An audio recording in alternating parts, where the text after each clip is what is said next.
Hello sa inyong lahat, ako nga pala si Jeremy Ambrad. Ang animation na ito ay naglalahad ng aming karanasan sa work immersion.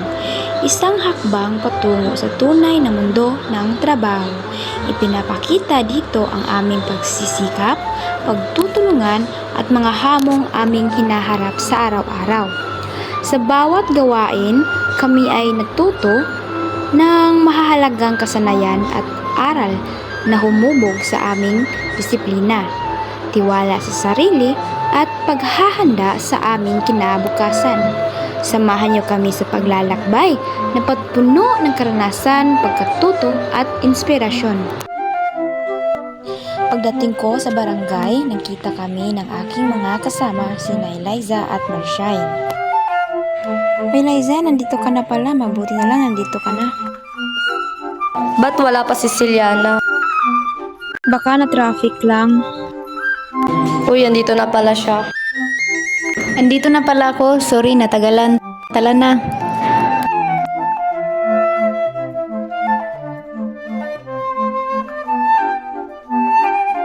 Makikita sa eksenang ito na ako ay nasa court, nagpapalit ng kasuotan dahil may nakatakdang gawain.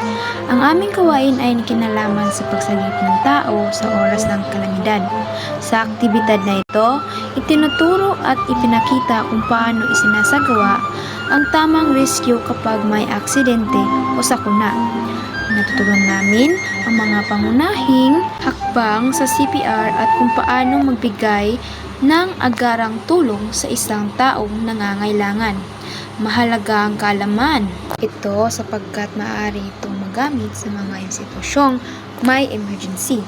Sa pamagitan ng pagsasanay na ito, mas nahasa ang aming kaalaman at naging handa kami sa pagtulong sa kapwa.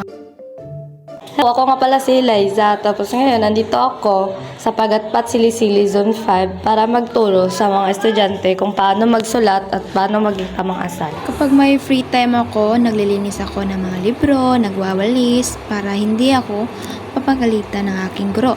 At saka pa, nakakatuwa din ang mga batang ito, nakakawala ng stress.